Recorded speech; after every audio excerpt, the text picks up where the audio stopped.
Dostlar, hammaga salom. Bugungi obzorimizda korotka holatda yer maydoni 2 sotikka ega bo'lgan, qurilish tugallanmagan hovli joy bo'ladi. Joyimiz ko'rib turgansizlar, uglovoyda joylashgan bo'ladi. Fasadlari ana shunday chiroyli qilib ishlangan. Kirganingda shunday katta darvoza qo'yilgan kirishga. Bemalol bir mashina, ikki mashina siyadi. Endi hovli bo'ladi. Ana shunday keng polniy malyarka tayyor etib turibdi. Fasadlar o'rilgan, 60 kafelar bosilgan. 100% hamma yer siyashga bo'ladi. Uyimizga kiraverishda ana shunday chiroyli qilib lestnitsalar ishlab qo'yibdilar. Narxi ham вообще zo'r narxda. Eshiklar eng so'nggi zamonaviy sifatli eshiklar qo'yilgan. Oynalarimiz yaxshisidan, sifatlisidan akfa bo'ladi, plastikdan. Shunda kirganimizda katta hol bo'ladi. Bu joyimiz korotka holatida, kirganimizda ana shunday o'ng qo'lda qo'l yuvish uchun, rakovina uchun polniy turbalari, kanalizatsiya turbalari, suv, santexnikalar ishlari bitib turibdi. Devorlarimiz hammasi periodikalar bo'lingan. Shunda o'ngga kirganingizda katta bir zali bo'ladi. Bu yerimiz zal bo'ladi. Narxini вообще stoyt. Pishgan karibishdan ustlari plita bilan yaxshi etib bosilgan korotka holatda. Bu yerimiz bir zal. Shunday holdan chap kelganingizda bu yerimizda yana bir katta zal bo'ladi. Zalimizning razmerlari 4 ga 6 bo'ladi. Ikki zal ham bir xil razmerda. Aynalar ham yaxshi qo'yilgan.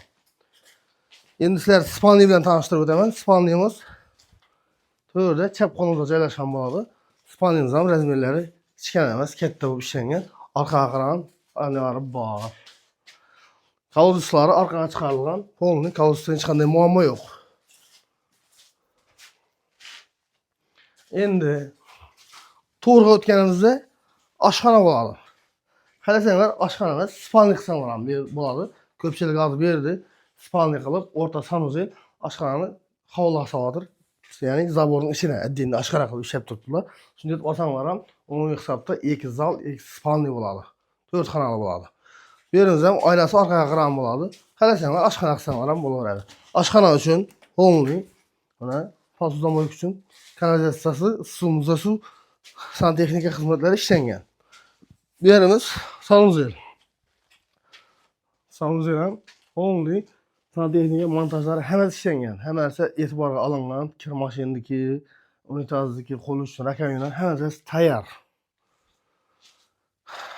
Plitalar ham yaxshi sifatli plitalardan ishlangan. Endi bu joyimizning narxini kelsak. Do'stlar, ko'rib turgan bu joyimiz yer maydoni 2 sotik, unda qimmat emas, egalari o'zlarimizning aham bahamizga sotamiz deb turibdilar. Hech qanday bir so'm ustuna pul qo'yib va boshqa deb turgan yo'q. Narxi taqalgan yeri 275 million so'm. 275 millionni berasizlar, joy atlarga oformlab bo'ladi. Hammaga rahmat, bizlarni kuzatishda davom qiling. Kanalda yangi bo'lsanglar, podpiska tugmasini bosib, like bos, esdan chiqmasin. Bu videoni joy qarab yurgan tanish-bilishlarga tashlab qo'yamiz. Manzilimiz Ellikqal'a tumani, Bo'ston shahri, Toza poselkada bo'ladi. Mol bozorining o'rnidagi 2 sotik ipotekalarda.